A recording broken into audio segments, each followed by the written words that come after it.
You can buy your child the best gadgets, pay for private schools, take them on vacations, and love them with all your heart. But here is the paradox. Children don't remember the brand of their first jacket, and they definitely don't remember how much you paid for their 7th birthday party. But what they do remember for the rest of their lives, well into old age, are the quiet moments when the people closest to them accidentally broke something deep inside their minds. Today, we're breaking down 5 core emotional wounds children carry into adulthood forever, even if those parents were loving, well-meaning, and doing their best. If you are a parent, this video will help you avoid the subtle mistakes that land kids in therapy decades later. And if you are the adult child today, you might finally understand why your relationship with your parents still feels so heavy. Make sure you stay with me until number 3. Because it's a hidden psychological trap that 90% of modern conscious parents fall into without even realizing it. Number 1, the martyrdom trap. These are the phrases that sound like monuments to sacrifice. I gave up my career for you. I went without so you could have everything. We spent our last dollar on your tuition, and this is how you repay us? Let's look at the psychology behind this transaction. What's actually happening here? The parent is exhausted, anxious, and feels unappreciated. To regain control and force compliance, they play their ultimate card, guilt. They try to buy the child's obedience at the cost of their own suffering. But what does the child's nervous system register? A small child never asked you to give up your career. They never asked for those sacrifices. And suddenly, their developing brain is saddled with an unpayable debt. Adults who grow up in these households carry a chronic, heavy burden. My existence makes my parents miserable. I am a burden. Children never truly forgive being made responsible for their parents' happiness. It breeds adults who cannot enjoy their own lives because being happy feels like betraying their suffering mother or father. Number 2 is something that seems harmless on the surface, but its neurological damage is profound. It's comparison. Look at Sarah. She already cleans her room. Why can't you be more like your brother? He never causes trouble. Why do parents do this? Usually from a place of love. We genuinely think it's healthy competition. We think the child will look at Sarah, get motivated, and step up. But what the child actually hears is a devastating message. Sarah is better than you. If you were more like her, I would love you more. As you are not enough. Do you know what this turns into 20 years later? Severe, paralyzing perfectionism and imposter syndrome. These are the high achievers who make millions, climb the corporate ladder, but still feel like total frauds inside. Why? Because the voice in their head is still their parents' voice, praising someone else. Children never forgive when their ultimate safe haven, their parents' approval, is weaponized against them. Now for number 3, the hidden one I mentioned earlier, the betrayal of inaction. This happens when a child is being bullied at school, picked on by a relative, or criticized by a toxic grandparent, and the parent chooses to minimize it. They say things like, just ignore them. You need to develop thicker skin. Or worse, well, what did you do to make them treat you that way? Why do parents do this? Sometimes out of sheer burnout. Sometimes because they are terrified of conflict with other adults. And sometimes because they honestly believe they are teaching resilience. But to a child under the age of 12, a parent is literally God. You are their only shield against a massive, terrifying world. When God tells you to deal with it yourself, the world shatters. The nervous system registers this as total abandonment. Adults who weren't protected by their parents enter the world with a core belief, I am completely alone. No one will ever have my back.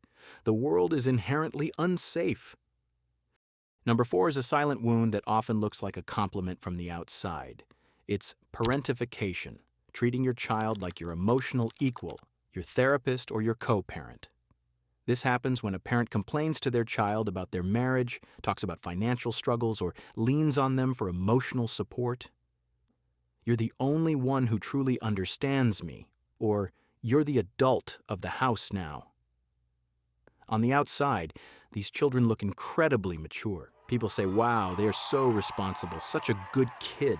But inside, their childhood is being systematically stolen. A child's brain is not built to hold adult anxiety. When you dump your adult problems onto them, you force them to shut down their own needs to take care of yours. 20 years later, these children become chronic people pleasers.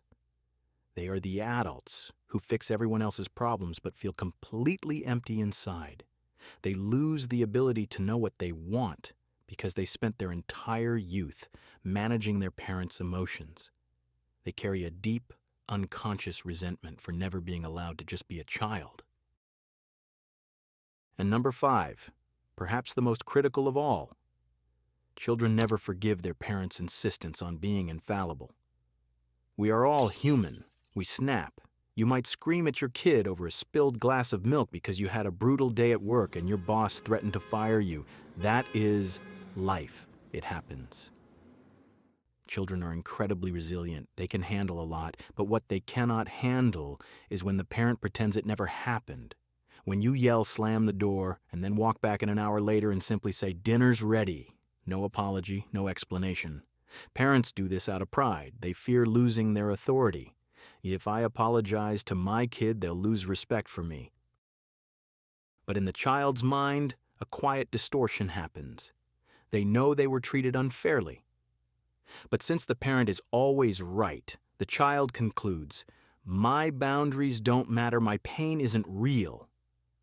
This is where chronic emotional dysregulation begins. Before we talk about how to actually fix this and heal these wounds, take a moment to drop a like on this video if you found value in it. It truly helps support the channel. Now, let's look at the solution. If you recognize yourself in these points, either as a parent or as a child, take a deep breath. This video is not meant to shame you. Shame paralyzes us, but insight liberates us. Perfect parents do not exist. The legendary British psychoanalyst Donald Winnicott coined a revolutionary term, the good enough parent. He argued that children don't need flawless guardians. Flawless parents prepare children for a world that doesn't exist. What they need is a parent who is human, someone who makes mistakes, but crucially, knows how to clean them up through a process called the repair. So how do you actually practice a psychologically clean repair? It takes less than 2 minutes, but it completely rewires your child's brain. It consists of 3 strict steps. Step 1, lower your body. Get down on their eye level. When you stand over a child while apologizing, your physical dominance still registers as a threat to their nervous system. Step 2, name the behavior, not the identity. Don't just say, sorry about earlier, be specific. I am so sorry I raised my voice and slammed the door. Step 3, remove the but. This is where 90% of parents fail. They say, I'm sorry I yelled, but if you had just listened to me, I wouldn't have to. The moment you say but, you cancel the apology and force the guilt back onto the child. Look them in the eyes and say, I am sorry I raised my voice. I was stressed about adult things and it was my job to manage my anger. It wasn't your fault. I love you. When you do this, the toxic cortisol clears out of their system. You aren't losing authority.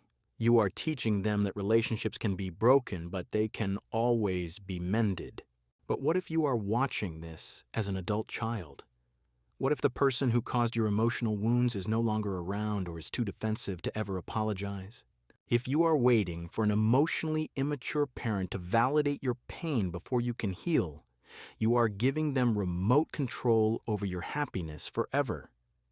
Healing does not require their cooperation.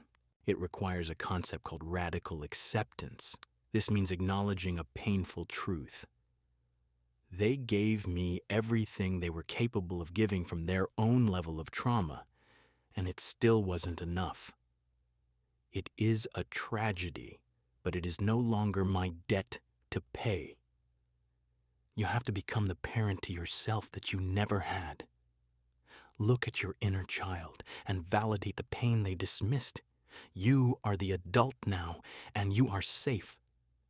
Breaking generational trauma is lonely, exhausting work. But it is also the greatest gift you can give to the next generation.